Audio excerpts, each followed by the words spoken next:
Okay, we've got a 96 Honda Goldwing Interstate, and we're going to replace the front tire. We're going to take the front wheel off so we can get the front tire replaced. If you want to know how old your tires are, you've never done this before, look around the perimeter of your tires for your markings, and you will see DOT markings, and then it'll be something that looks sort of like a plate. The impression will be something that looks sort of like a plate or an oval, and it will give you the months and the year of the tire manufacturer. So this is 4803. That tire is manufactured in the 48th month of 2003, and we are now in 2024. So this tire is 21 years old. I, as a general rule, am never run tires more than 10 years old. So this is going. I don't know the mileage on this, but I'm replacing this just as a matter of precaution. So to do this, you snap off this plastic cover here, which exposes one of the bolts that holds on this plastic hubcap. There are two other bolts under here. We're going to do that really quick.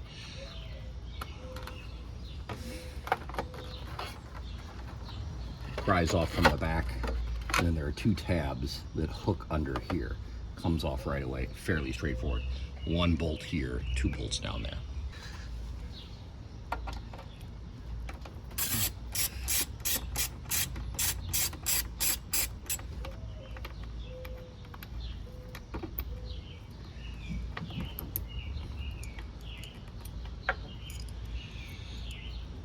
These are the clips that nest together that hold the brake hose bracket.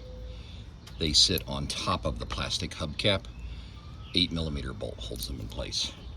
Two 8mm bolts at the bottom. 1 and 2, probably in shadow.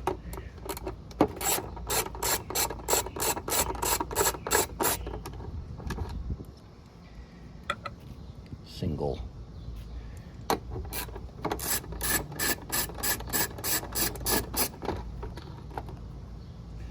stepped washer behind them.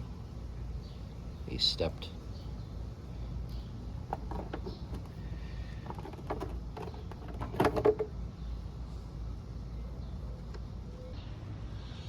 All right, next step is to remove the brake caliper. This brake hose going up, it was held in by that clamp.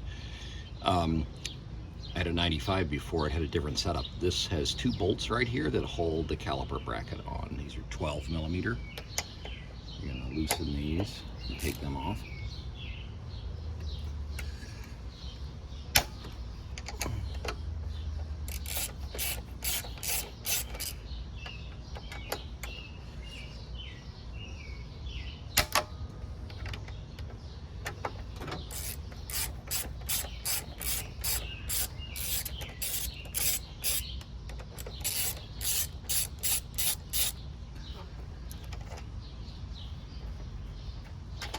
Bolts all the way out. Two identical 12mm bolts on this. Wiggle the caliper so you can spread the pads apart a touch in case there's a lip on the rotor. And then you're going to slide it off. Now you can see here I've got significant wear. That's very thin pad. And then this one's all, I'll get new pads for this. I'm going to leave this hanging. I'll feel what it looks like. I've got a little bit of a lip. There's still a lot of meat left on this rotor. I'm just going to put pads on this just so I have more meat than that. It's also a little uneven. I'll probably take this apart and clean it. I'll do a separate video for that. Here we have two pinch bolts that hold the end of the axle. The axle comes out from this side. We'll undo those in a minute. Let's go to the other side and get things cooking on the other side. All right, on this side we've got the same thing, got the same plastic cover. You pull the back off and then slide it backwards. These two tabs, you've got the same 8mm bolts that'll get you down there.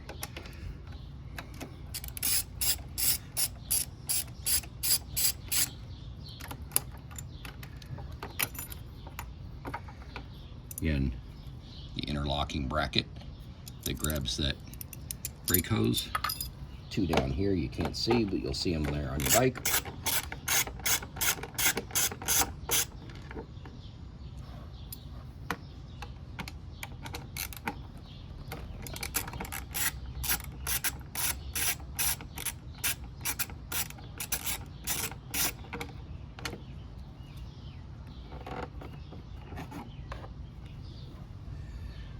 Okay, we've got two Allen wrenches. It's a 6mm and a 5mm. Our cap head bolts.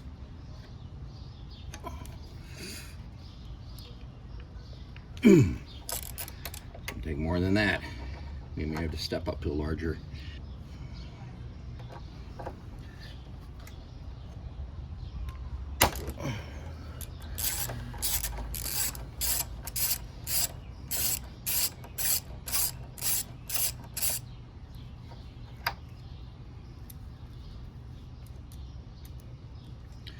That was 6mm, 5mm.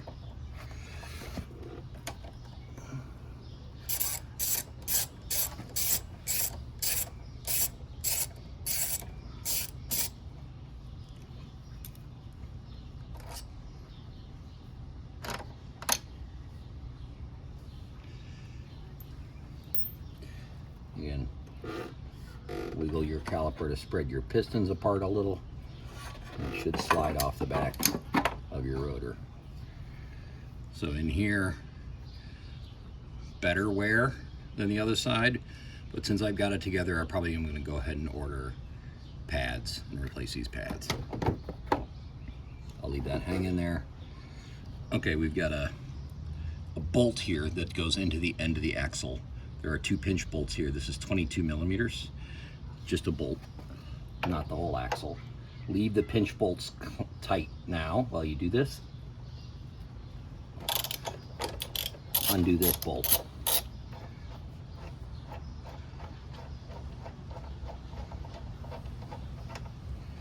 That's it, just a bolt that keeps that captive on the end. Now you have two pinch bolts here that are 12mm.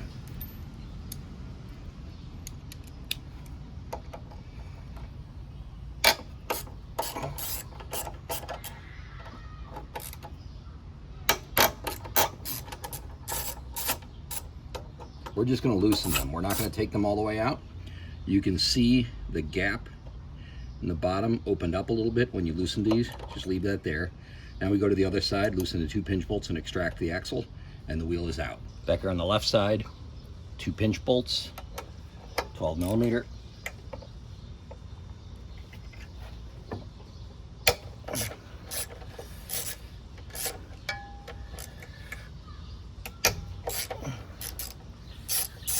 We're just going to loosen them a little, a few turns, and then we're ready to extract that axle. So to extract the axle, there's actually a hole in the end of the axle that you can slide a screwdriver into. And then the axle spins, and you can probably just spin it out. Now the wheel's going to move. You saw the wheel move like that, and you're going to just keep spinning and extract this all the way out. Looks like somebody had some anti-seize on this before, which is nice. Pull it all the way out, and the wheel's gonna drop. Now I've got the speedometer drive gear right here. We'll look at that in a second, and then that's about it to get this wheel out. I need to raise the bike up.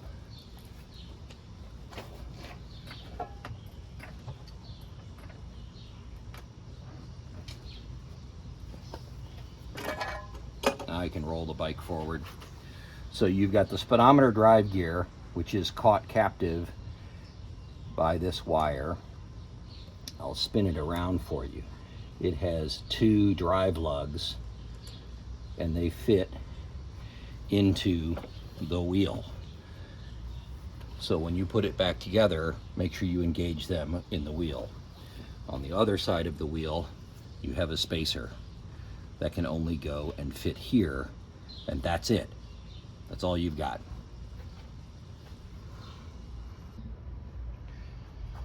Okay, front wheel.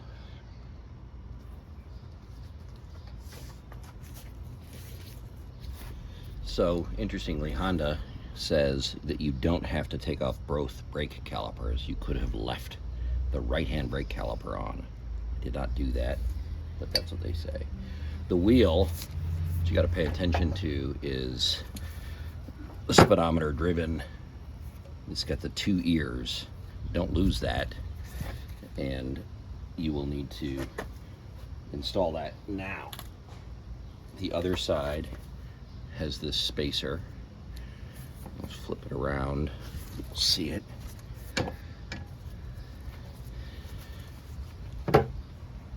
This spacer goes in the other side like that. That is the right-hand side of the bike. Now the left-hand side of the bike gets your speedometer drive gear. And again, you make sure these teeth engage the way they're supposed to, so that sits in nice and flat. Then you're either going to raise this wheel up or you're going to lower the bike down. I may do a combination of both. Got the axle, greased it up for the next guy. I'm gonna try to lift.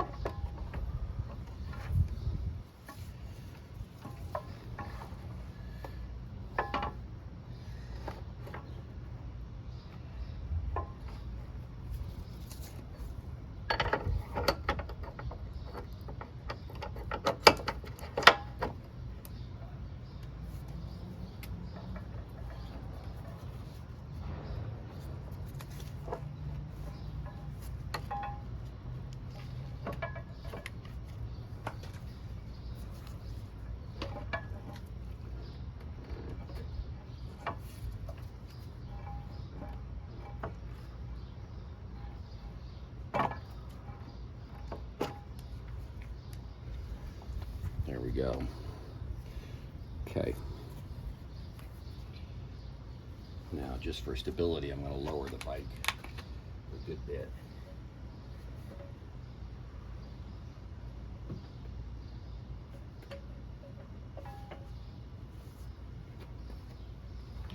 Now what I want to do is I want to loose fit all the component parts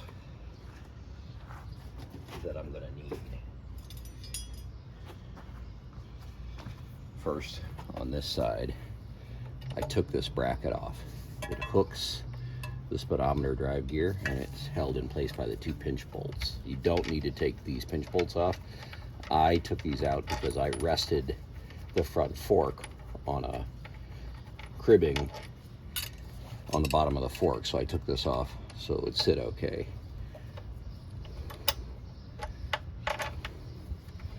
So I'm just gonna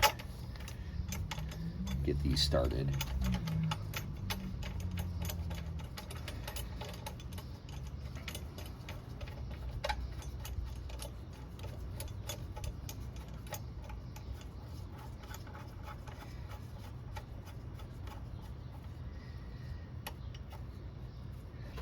Okay, my next step is to put the caliper on. I'm going to do brakes later. These are pretty worn. I'm going to do a set of brakes on this. Now, Honda says this is the only one that needs to come off to remove the wheel. That you only need to remove one. That's an interesting idea. I didn't see that ahead of time. Again, just going to get these hand tight for now. I'm going to get everything hand assembled before I start to torque everything down.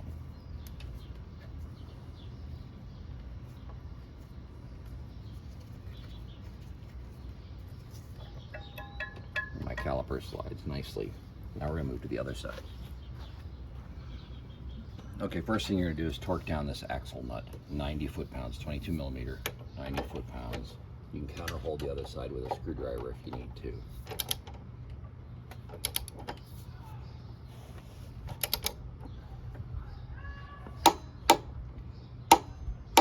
There you go, 90 foot-pounds. All right, next to your pinch bolts on both sides, 22 Newton meters.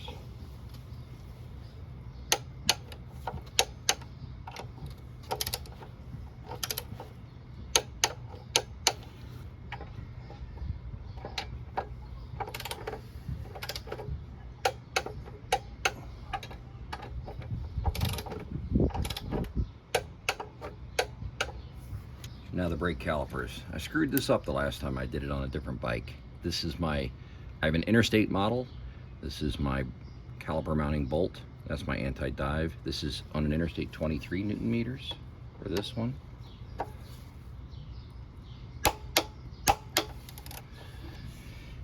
And And then my anti-dive is 8 Newton meters, really low. I stripped this out and I broke this one last time. 8 Newton meters. Really low. That's that bracket. So that's this side complete, ready for my cover. Move to the other side. These caliper bolts, 31 Newton meters.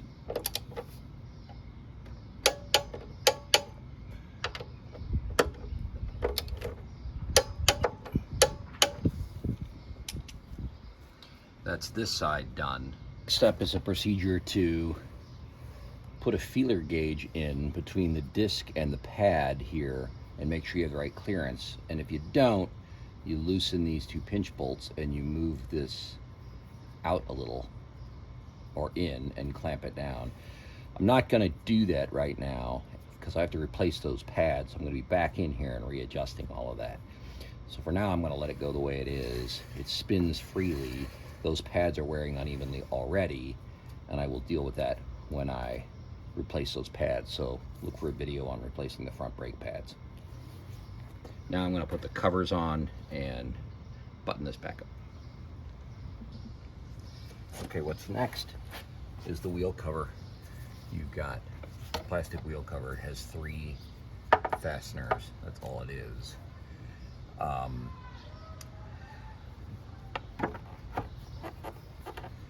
Needs to go behind that little strap.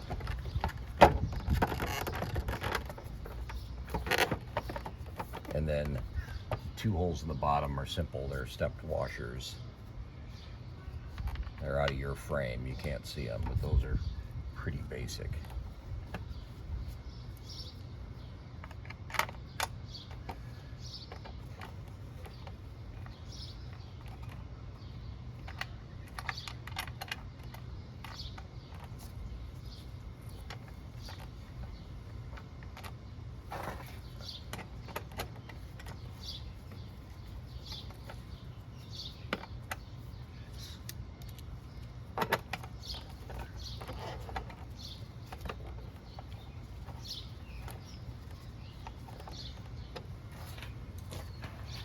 Fastener that requires a little more concentration on your part is this set of nested clips. They're labeled left and right. It's pretty hard to screw them up. They do sort of clip together and they capture the brake hose. So they go around the brake hose. But they go on top of this plastic cover. They go on the very last thing to go on. They have the equivalent of that stepped washer right here. So they go around the brake hose, they step into that hole, they sort of lock together.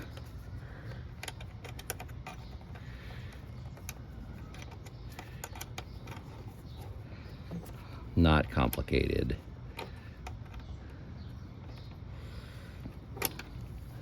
Little fiddly maybe, but it's what causes the strain relief. It is the strain relief for that brake hose when you're turning.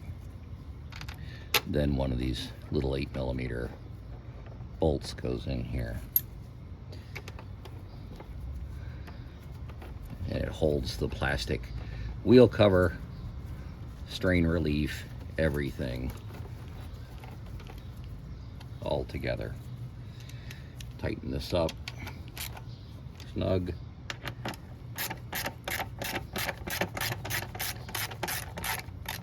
One's at the bottom, snug.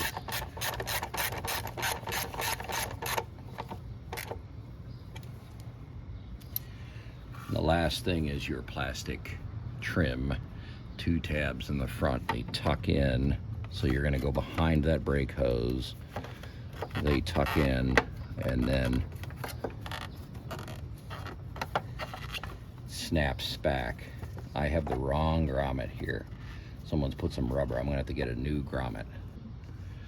All right, I replaced the grommet. I had a supply of them, or a couple of them. That will ensure this stays put. Line it up, press it in place. That's this side done. Okay, it's all buttoned up, ready to go for a ride. Got the other side done.